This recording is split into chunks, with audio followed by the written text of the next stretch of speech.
Welcome to the Michigan Man Podcast on Wolverine Sports Radio, a member of the V Sporto Network, and in partnership with SB Nation's Maize and Brew, for Wolverine fans from coast to coast. Go Blue, and welcome to this month's Michigan Man Extra. I'm your host, Mike Fitzpatrick. Signing day in February will never be what it used to be. The majority of recruits committed to their school of choice during December's early signing period. Michigan ended the 2019 cycle with 26 commits, and they are now hard at work on the class of 2020. It just never ends.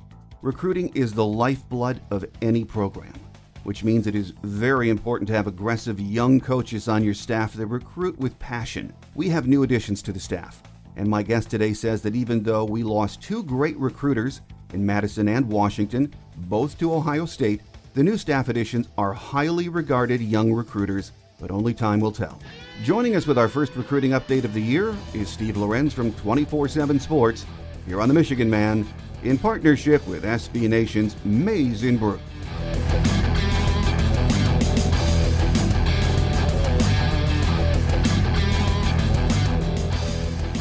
Here with us on our Michigan Man Extra for the month of February, and it's been a while, Steve Lorenz from 24/7 Sports. Great to finally get you back, Steve. How you doing, Mike? I'm doing well, and this is our first recruiting update of the year. And let's start, Steve, by wrapping up that 2019 class. It was 26 commitments, I believe, best in the Big Ten. Maybe Penn State might close in with on that. But now that it's over, your evaluation of this class. I think, and I don't know, it's weird because you kind of have to collect yourself because you go back like 2016, 2017 were both really nice classes.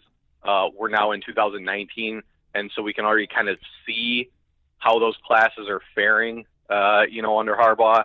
So you don't want to get caught up in the moment and say that I think that the 2019 class is his best class. But I kind of tend to believe that. I think couple things that they really did this cycle that I thought were really, really important. They finally, there were, under Harbaugh, they've recruited almost every position at a high level at some point, so you look at 17 at wide receiver where they got, Nico Collins, Tariq Black, Donovan Peoples-Jones, Oliver Martin. Defensive line, they've recruited the defensive line pretty well. Defensive back, at cornerback specifically as a spot, Lavert Hill, David Long, Ambry Thomas. I mean, they've gotten guys. In 19, they hit home runs at the two positions that I don't think they had really hit a home run at under Harbaugh, at safety and at running back. At safety with Daxton Hill, maybe their biggest recruiting win under Harbaugh, with the whole back and forth with Alabama. There were people on our Alabama site had written early on in Hill's recruitment that he was, according to Saban, was the best high school safety prospect he'd recruited since taking the job at Alabama. Don't know how valid that is or whatever, but based on Alabama's continued pursuit of him after his Michigan commitment, it's pretty obvious they held him in pretty high regard, as did pretty much everyone else in the country. So, that was a massive win, not just because of beating Alabama, but you get a five-star instant impact guy at a position that they really have kind of taken more project-type guys at. You think of guys like Jamerick Woods, Brad Hawkins, Sammy Foston, guys that definitely had the upside, but weren't guys that weren't going to come in right away and play. With Hill, I mean, I think you could make the argument he's going to be the favorite to take Tyree Cannell's spot this fall. I would think, even then, that's despite him not enrolling until the summer. I mean, I think he's that good. So he'll at the very least be, one or two, I think. So to get a guy at that position, which again, and we saw late in the season where, Michigan loves to go man-to-man. They love to use their safeties in that aspect as well. Hill's better than anyone they've recruited in that regard too. So, he's a plus addition across the board. And then Zach Charbonnet at running back, kind of a guy that I think we were way ahead of the curve at 24/7, myself, and he was the number one running back on Michigan's recruiting board the entire process. That's a no doubt 100% statement. They offered him very early. His recruitment was very quiet. I don't know if he did any interview that wasn't like an analyst actually going to his school and talking to him. So, the other thing really interesting about him is he ended up rising about 400 spots in our rankings throughout the process, and did it without going to the Under Armour or Nike like camps or any of that stuff. It was all based off of film and in-person evaluations by our analysts of like actual games that he was playing in, which, in-person evaluations of a game are always going to be that's what you want to try to get. But you're not going to get to every prospect's game and, that type of deal. There's as many guys as we have on the road. You're not going to get a guide out to every prospect, see every player, whatever. With Charbonnet, we were fortunate enough to get guys out there a couple times, and he was able to, I know Greg Biggins, our West Coast guy, said he's one of the best running backs to come out of the West Coast in the last 10, 15 years. So two huge additions at, positions that, like I said, not only had they not really maybe hit a home run at, but positions that they could really maybe use a guy this year. With Charbonnet, I think is a guy that I'd be surprised if he didn't see some carries this year. With Amari Samuels off the team now, Higdon graduating, and Chris Evans' situation kind of up in the air. I think Charbonnet's and Charbonnet did enroll early too, so he's got that going for him. Other big thing for me was what they did on the offensive line. And like a lot of the talk about the offensive line was, well, they didn't get Devontae Dobbs, they didn't get Logan Brown, and how could they miss on two big in-state guys? I kind of feel like while Brown especially, I think you would consider maybe a miss, I think they more than made up for it with the guys they got. You look at Trent Jones as another guy that moved up like 300-plus spots. Right before signing day, 24/7 we did this new feature where individual analysts, myself included, were able to rank who we thought were the top 32 guys in the country, which is how many 5-stars they hand out every year. And we had 5 or 6 guys in our network who think that Trent Jones is a 5-star player. Again, when he committed to Michigan, I had wrote a report about, he played for Grayson in Loganville, Georgia, which is arguably the most loaded college or high school program in the country. I mean, they have double-digit Division I guys on their roster, including, I think, 4 of their starting 5 had SEC offers as juniors, including Wanya Morris, who was a 5-star for a lot of the process, ranked way ahead of Jones at the time. When Jones committed to Michigan, I was told that Jones is a better prospect than Morris. Got kind of ridiculed about it a little bit by some SEC people. Jones finished about 10 spots below Morris in the final ranking. So, and that, again, at the time, there was about a 300 spot gap between the two of them. So you get Trent Jones. They beat Georgia, Penn State for Trevor Keegan. You have Nolan Rumler, who was committed to Michigan for like 7 years. You have Zach Carpenter is a guy that they beat Clemson head-to-head for. Clemson was 100% on the crystal ball when he committed to Michigan, including mine. I was wrong on that one. I thought he was going to commit to Clemson. You have Carson Barnhart, who, again, some people think that Barnhart might be the best one of the group. And then the other one is Jack Stewart out of Connecticut, kind of that classic East Coast guy that didn't really get evaluated. His senior film was very good. He also got a 100-plus spot bump right before second signing day.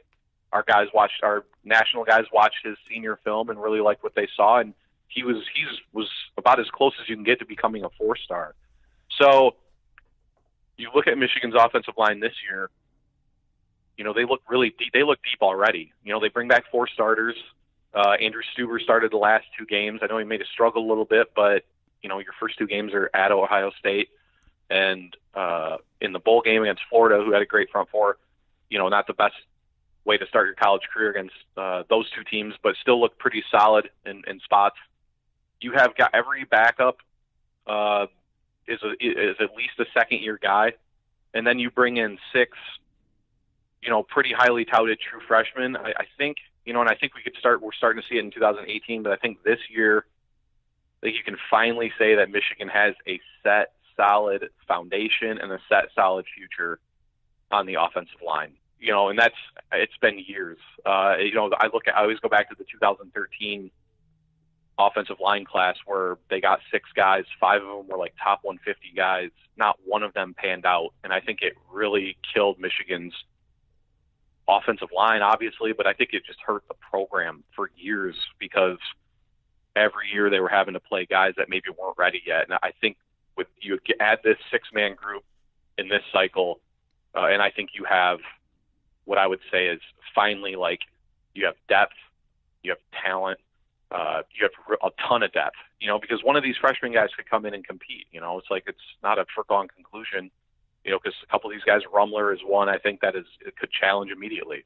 So you have a lot of bodies now, and you have a lot of talent, and Michigan hasn't had that on the offensive line in years. Well, you've talked about the 2 home runs, or the 2 we talk about the most, Charbonnet and Dax Hill, but how many of the kids in this class do you see getting immediate contention for a 2-deep spot or playing time other than those 2? I think the other one that's pretty, I guess I'd say easy to look at is Mozzie Smith, a defensive tackle out of East Kentwood. He's already on campus. We know Lawrence Marshall's gone, Brian Monet's gone, Aubrey Solomon transferred. I think Carlo Kemp played well. I think Michael Dwumfor got better as the year went on. But I think Michigan really, really needs a couple more big bodies in the middle. I think Smith is a guy, he's another one too. Had an amazing week at the Under Armour All-American game, both in practice and in the game. He, I think, finished the process ranked higher than he had been throughout. Was a guy I think was sitting sort of on the back end of our top 247. He got like a 70 or 75 spot bump after his performance at that Under Armour game. Mm-hmm. So, he's a guy coming in kind of on the rise almost, and again, at a spot of need. I suspect he's a guy that will at least get opportunities, because I think, like I said, you have Kemp, you have Dwumfor. I think it's now or never for Donovan Jeter this year, so the opportunity is really there for a young guy to come in there and make an impact. And with that said, I think the other one is probably Chris Hinton, who is also going to be an interior guy. And again, another guy that, and this is the weirdest thing, is not weird, but, Michigan really deserves a lot of credit for their evaluations this cycle. A lot of these guys ended up getting like nice bumps after people actually saw them in person. Hinton was a guy that was a 5-star for a while. We had bumped him down. Based off of what, I don't really know, to be honest with you. I don't know I think his senior film was okay. I don't think it was spectacular, but I don't think it warranted. He was bumped down about 60 or 70 spot. Gets to it's the Adidas All-American game. I still call it the Army All-American game, even though the Army doesn't sponsor it anymore. But, he showed up there and was one of the top 5-10 players there all week. And then, so he basically got bumped right back up to right next to about 5-star status. And much like Jones, a lot of our individual analysts think that Hinton's a 5-star guy. So again, he doesn't have the benefit of enrolling early like Smith does, but he'll be on campus in July. I think the biggest thing for him is to stay focused from now until that point, until he gets to campus, gets acclimated, and then, fall camp starts. But, he's another one I think has a real shot to play very, very quickly. So those are the 2 other guys. I mean, you go across the board, I don't know. I mean, it's their roster it feels so deep at so many positions right now, that it's kind of hard to project. I mean, it's like you want to say a guy like, Jalen Perry, 4-star cornerback, he enrolled early, but then you got to look and think, you still have Miles Sims who hasn't played. Jamon Green from last year was a guy that they loved. And then Vincent Gray out of Rochester Adams may have had the best first season of any of their defensive backs. So a lot of the other guys, I don't know, like maybe a Mike Sainer still or a Giles Jackson at sort of that slot receiver, especially with what Gaddis sounds like he wants to do in the passing game. I could see one of those 2 guys. Sainer still did enroll early. Jackson's not on campus till this summer. I could see one of those 2 guys maybe getting some run. But I do think it's a class where, for the most part, I think A lot of guys are probably going to, they'll get their 2 or 3 appearances because of the new redshirt rule, but I'm not sure how many of these guys are going to be on the field right away. Well, Steve, who are some of the under-the-radar kids or sleepers in this class that you really like? So Sainterstill's kind of the one that has been talked about so much that he's not really a sleeper anymore. Like, you know what I mean? Like, Yeah. it's like he's the easy answer, so then he gets talked about as being such a sleeper that really he's not a sleeper at all. I go back, I like George Johnson. It's like every year I always pick the guy that's recruited to play receiver that was a quarterback in high school. I did it with Michael Barrett in 2018. Johnson was a guy, our Miami analyst, Andrew Ivins, saw him live a few times. He said personally he thought that Johnson's a 4-star guy. He was one of the guys that didn't really end up getting a bump. And I think there's some difficulty in projecting and grading a guy who plays quarterback, to project to a position that he's not really playing in high school, So, like, He's not going to play quarterback at Michigan. So he's going to play receiver. And his film as receiver is so limited. I think sometimes it can be kind of difficult to say, well, yeah, the guy's really athletic, but we don't know anything about his hands, anything about his ability to run routes, So I think they sometimes play it rather safe than sorry and kind of just keep a guy where he's at. But Johnson's a guy that I really like. People forget they beat Florida State and Georgia head-to-head there, and Georgia was one of the schools that was pretty heavy in on him. And Florida State, while on this very day, that may not sound like a big recruiting victory because of how horrible they were. They beat Florida State before the season when Taggart was a new flashy hire at the time. So, I put a little more stock into beating them then on the recruiting trail than I do with maybe now, So Johnson's another guy. And then the other guy is Gabe Newberg, is one of the lower ranked, like 3-star guys. Bill Green, our Ohio guy, has compared him to Chase Winovich as far as that motor, which I think everyone listening would know what that means. I mean, you don't really have to describe it when it comes to how Chase likes to play football. So I think they see a similar guy here. His ranking stayed pretty static throughout as well. I don't know if they got an in-person evaluation this year or not, but as a guy who really bleeds, one of those bleeds maize and blue kind of guys too. Michigan State had offered him very early. They were favored on the crystal ball until Michigan offered him a scholarship. And like it or not, I mean, I always take a lot of stock into a guy that Michigan State wants on the defensive line because they've always done such a good job of not just finding but developing guys on the edge. I mean, Willikis is probably going to be an All-American next year. He was a walk-on. Right. They've done that a couple times. So anytime I ever see a guy that State likes on the edge, I'm inclined to believe that there's at least the potential for the guy to be really good. And Newberg was a guy that Michigan State wanted really early on in the process. So, Michigan came in. That was an Al Washington, too. Obviously, he's no longer with the program, but Al Washington was a guy who was really high on Gabe Newberg when he was at Cincinnati. Came through when he started at Michigan. I think Newberg was a guy that they kind of continued that relationship with. And then, like I said, come to find out, he grew up a huge, huge Michigan fan from a Michigan family. So he's another one I keep an eye on. Again, maybe not this year. But he did enroll early. So, again, sometimes these early enrollee guys, you never know. I mean, he could come in and just be a beast.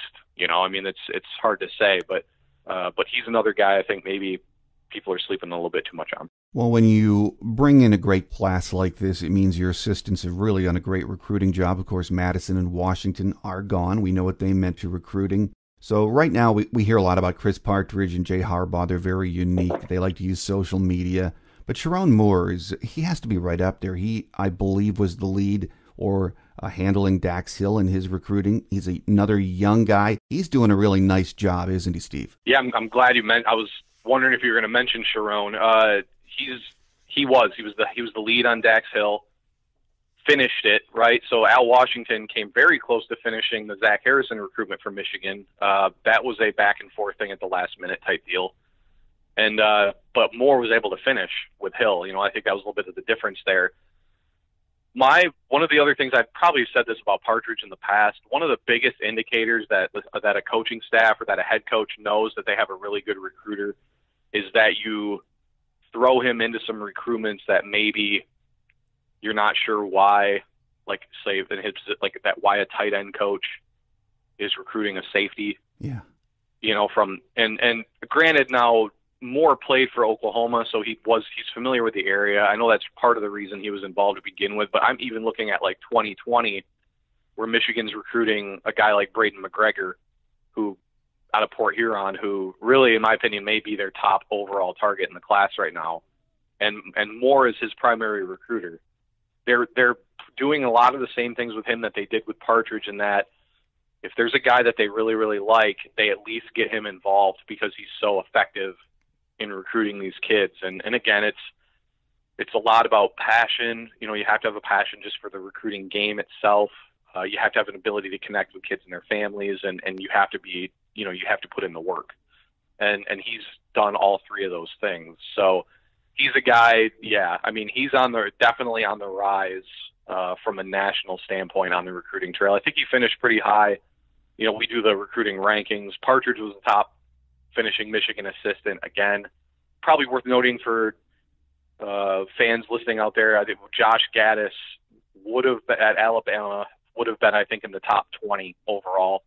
And that's not just because he because he was at Alabama. I mean, when he was at Penn State, I think he finished in the top 10 one season. So they are adding a nationally known, big-time elite recruiter in that regard. So, but with Moore, I think he's a guy that's definitely on the rise there. And like I said, I think, I'll write articles about kids that they're really recruiting, and it's funny because, it's like a lot of times it just pops up that, Partridge, let's say, is involved, and I'm starting to notice more and more that Sharon Moore is also kind of in that conversation for a lot of these top guys, whether they're tight ends or not, and so he's done a great job. And then, Jay Harbaugh, same story with Jay Harbaugh. I think a guy that, the nepotism stuff is just so stupid. He got them their top tight end target in 2016 with Devin Asiasi.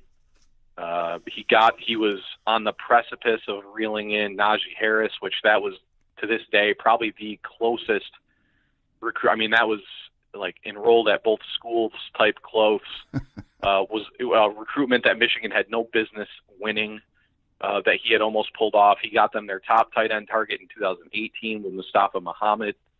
And then now he's gotten them their top running back target in 2019 with Zach Charbonnet. I think it's one or the other with him. People either seem to think he's overrated, again, and that's all just because he's Jim Harbaugh's son. I think that's the only reason. If his name was like Bill Thomas, like everyone would think he's the greatest, he's the best, one of the best recruiters in the country. But,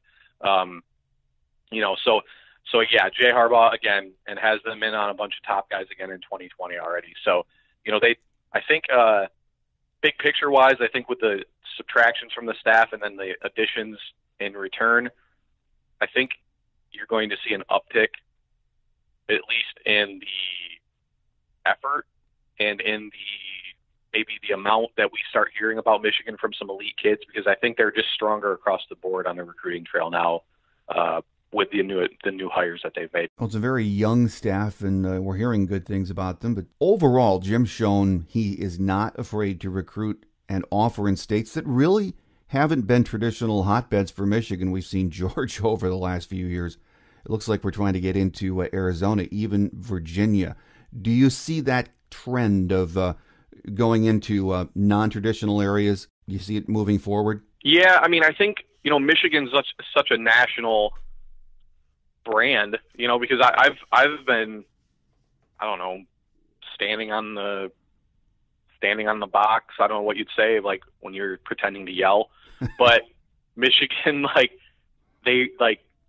been a huge advocate of them trying to recruit California very heavily right now, because I look at California right now the same way I looked at Texas when Ohio State went into Texas and, reeled in some big names out of there. The deal back then was, Texas was down under Charlie Strong. A&M was down under Kevin Sumlin. And Texas has got so many big-time kids, right? Mm-hmm. I look at California right now. Clay Helton is pretty much a lame duck head coach at USC. Chip Kelly doesn't seem to have any idea how to recruit. I think the door is wide open there. Oregon, came in and cleaned house in California last cycle. I mean, I want to say they signed like 11 or 12 kids out of California, most of which were like legitimate 4-star guys out of Southern California. And so, I go back to Michigan being a brand where, yeah, they can go into Arizona. They've offered, I think, 10 or 11 guys in the 2020 cycle, which my math was right. I think I said this before, it's more guys than they've offered in the last 6 cycles combined out of Arizona. So they've made a point to recruit that area really well.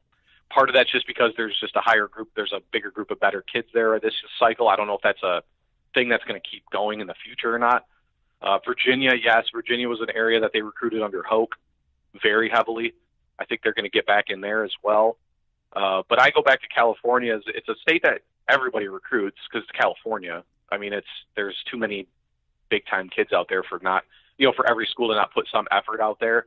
But it's funny. I go back to when Michigan was making their tournament run last year in the basketball with the game against A&M and Florida State. Mm-hmm. If you want to see the foundation of alumni and just the presence of that Michigan has in the Los Angeles area, just watch those 2 games. Those are borderline home games. It's true.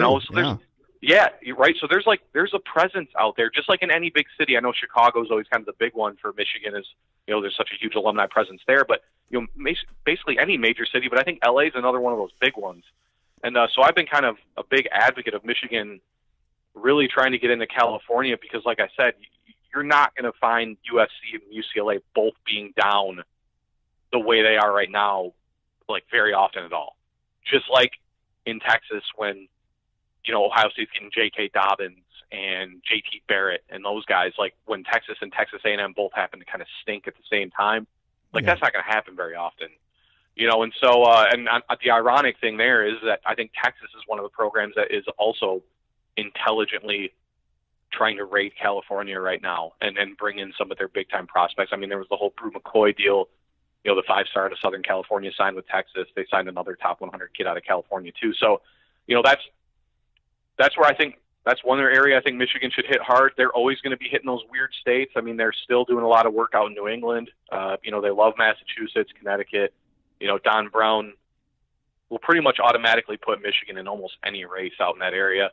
They're not going to get all of them, but they will be in the race for pretty much any of those kids.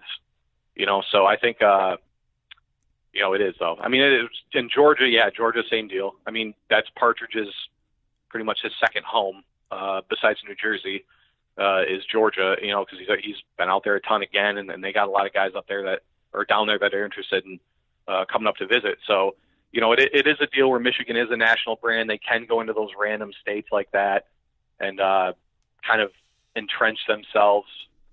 But I always look at some of those, in Arizona, maybe sort of similar to California, where it's like, well, Arizona State looks okay under Herm Edwards. Don't really know what Arizona is going to do under Sumlin. It's like, I think in-state kids, maybe in there, maybe they're more prone to leaving than, well, say Texas now is not going to be as easy to get into, right? Because you got Tom Herman. They finished the year very, very strong. Texas A&M looks like they're on the rise again with Jimbo Fisher. It's going to be harder and harder to get into Texas right now. So it is. That's one of the fun parts. I love the logistical stuff of it. But they've definitely put more effort in Arizona, Virginia, New Jersey too. The Campanile hire is going to help them there too. Not that Partridge already wasn't a big help there, but that'll only strengthen their position in New Jersey. And then, like I said, I'm just a big advocate of them trying to go into California and make some more moves. Speaking of Campanelli, I've heard him talk a couple of times, and you talk about passion being the big thing in recruiting. He's wired. Have you heard him talk? Yeah, no, and that's he's kind of I'd say the wild card because at Boston College it's sort of similar to Don Brown, where it was like, okay, so can he do it at Michigan? It was like far as like all the success Don Brown was having at a school like Boston College. With Campanile, I think it was the same deal as far as recruiting goes, but no doubt, I think he's got it in spades. I know that, he and Partridge go back a really, really long ways. Pretty much, I want to say like to high school, if not further back. And they're almost the same age. They've kind of taken similar paths. So I suspect that he's going to be as effective not as effective on the trail as Partridge because that's hard. It'd be hard to replicate, but I think the potential's there though. And again, you go back to like youth, right? I think youth is always kind of the common factor, and also the guys who, my opinion, guys who have been to the NFL and then come back are not as into recruiting as guys who have just kind of come through the college pipeline, because in the NFL, you don't have to recruit anybody. That's like that whole part of the game it's non-existent. Your whole job is to just coach, and so like some of these NFL guys don't spend much time, or they get a lot more time with their families actually than college assistants do, because they're not on the road like 5 months out of the year, right? So Campanile is a guy, like I said, has taken a similar pipeline to Partridge. Young, energetic, very thick New Jersey accent as well, for whatever. That's the one thing I noticed listening to him. He has very, very thick New Jersey accent. That's what somebody on our board was joking that they call their pasta. He probably calls his pasta sauce gravy. I think that's what they call it out there. It's like, that's how thick his accent is, So yeah, I definitely like, and that's what you look for. Like I said, that passion, not just about coaching, but I said about recruiting. And, again, he's kind of the wild card. Like he's the one I'm kind of most interested to see how he fares on the recruiting trail, because, Nua, I think, was having some real success at Arizona State. Gaddis, we've already talked about. McDaniels will be interesting too. He might be their guy in Ohio. I suspect he would be, with his dad kind of being like an Ohio high school legend at Canton McKinley. And then also with the connection, I think Josh McDaniels from Ohio, he's from Ohio. So he's another one I'm going to be interested in, but Ohio's never going to be easy for Michigan to get in. I think Al Washington going to Ohio State, is obviously going to make that even harder, because I think he was actually making some inroads for Michigan and Ohio. But, Campanile is the one I'm kind of interested to see how he fares, how often we hear his name pop up, and what the kids have to say about him. Speaking about Ohio, Urban is gone. So, a lot of people I talk to say, well, Michigan makes some inroads in Ohio right now. And I've heard you say this before, and I believe it too, that Ohio is probably the only Big Ten state that has an SEC mentality when it comes to high school coaches and high school players. You just assume that the best are going to Ohio State. Even now, Ryan Day, new head coach. I don't see that changing. Do you? No, I don't see it changing. Not unless, again, this is what we've always, and it's been unfortunate that we've had to continue to talk about it, but Michigan's going to have to win one of these games to become a factor there. I think that's really what it comes down to. If they can win, then they can become a factor there. They're going to get guys from there either way. They just did sign six kids from Ohio this cycle. But I'd say outside of Rumler, I don't think any of them were guys that Ohio State would have maybe made a move on, right? So maybe Zach Carpenter, but even then, I'm not 100% sure. So, it's going to come down to having to win that game at some point, because that's all the Ohio State's going to have to do is say, you really want to go up north and lose, type deal. Which, as corny and as annoying as that sounds, it's a fact right now, and so they can use that. And Ohio State's still putting guys in the pros. Ryan Day's already got Dwayne Haskins he can lean on for, what he did with him, turning him into a first-round pick. And I don't know if Urban's fully removed either necessarily. I think he's kind of snaking around there on campus still in some capacity. So I don't know how much of a role he plays recruiting-wise, but, isn't he like associate athletic director or something like that? So, yeah, great move for him. So, but anyway, so to me, I think the biggest thing is that they're going to have to win some games. They're going to have to win that game, get to Indy. I think because that's the way to kind of look at it, is like it's sort of been a step-by-step process for Michigan. I think right now they're at the point where I think the next big hurdle is kind of conquering Ohio State. And then you can go on from there, right? Because that's really been the one thing that stopped them. We could be talking about a Michigan team that was in the playoffs twice in the last 3 years if they could have won that game, right? That's really the only thing that kept them from getting there. So logically, I think that would be looked at as the next step. For the time being, I think recruiting in Ohio is going to be tough sledding, at least when it comes to, like I said, guys that Ohio State wants. There were kids like Darian Henry in 2020 is a guy I think that Al Washington had maybe put them in the race for. I think with Al Washington going to Ohio State, I'd be Arian Henry went to Michigan now. I think he's probably a pretty lock to Ohio State at this point, So, and I think that's sort of going to be the norm. I think what Michigan will have to do for the time being is either bank on like a kid like Rumler, who grew up a Michigan family. I mean, that was one where that he was going to Michigan the whole way. I mean, that was a no doubter, regardless if Ohio State was interested or not. I know he originally hesitated on committing early because he didn't want to listen to the crap for 2 years that he was going to get, which is actually a thing. I mean, I've been told that by multiple guys that, there are kids in Ohio who don't even like to be interested in Michigan because they hear it from not just their buddies, but I mean, I'd say like from their like high school coaches, from their like families. It's really weird, but with the Rumler deal, I mean, he ended up committing early, but was originally pretty hesitant to do so because he just didn't want to listen to it. And I would say too that I know Zach Harrison, when that recruiting battle was getting pretty heated, I know that was one thing that gave him pause, was the whole, I don't know, would you say fallout, I guess, from an Ohio kid, like of his caliber, committing to Michigan over Ohio State. I know that was something that was talked about and was considered, So it's like, it's a little bit of a different world down there, for better, for worse. And Michigan, like I said, I think Michigan, they'll have to pick and choose their spots. Maybe they can. I think Ohio's an area, and I think Michigan State has shown, especially, that not there are plenty of 3-star, high 3-star, low 4-star guys in Ohio that can become really productive college players, right? So, I think Michigan leans on their evaluations a little bit, maybe steal a guy every once in a while until they can kind of get that monkey off their back in the game, and then move forward from there. We think it's a great recruiting class, as you said. We don't know. And I remember Bo Schembechler used to always answer the question, what do you think of your recruiting class, Coach? He'd say, ask me in 4 years. So we think these 26 commits are good, and so do a lot of other people. But we shall see. Spring practice is starting in March.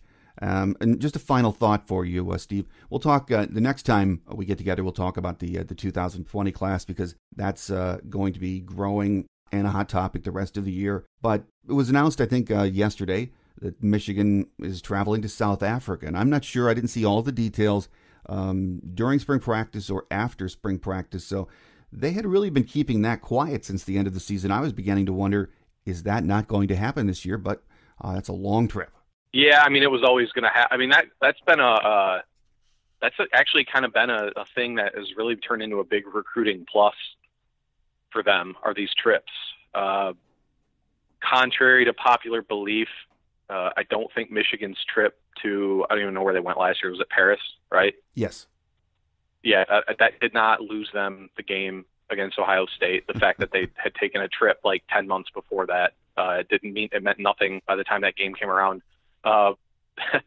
These trips have been really, really beneficial for the players, the coaches, and it has been a really big help on the recruiting trail. I mean, I know multiple kids last year excited when Jim Harbaugh's FaceTiming them from the Eiffel Tower, or wherever he was, or from the Coliseum when they were in Rome.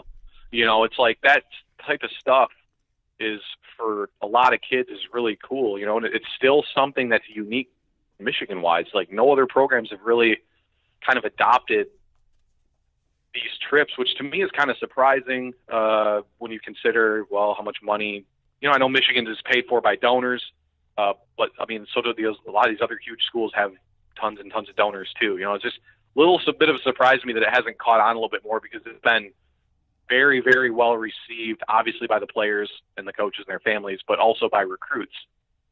So yeah, this trip, I think it's like one of the longest possible flights you can take from here is to South Africa, I think, right? So, which thing I'm afraid to fly, so I will never be going on this trip. So unless I somehow drive and hitch a boat, and take a month off to get there. But, it's a little unfortunate in that regard. But no, I think it's obviously still on. They're going to continue to be on as long as they are able, as long as it's financially viable, or as long as they find donors or whoever pays for it. Just because, like I said, I think it's quietly been one of those things that has been a major plus for them on the recruiting trail. I mean, it was that, and the other one that was actually surprisingly a thing that was mentioned a lot was the Amazon series.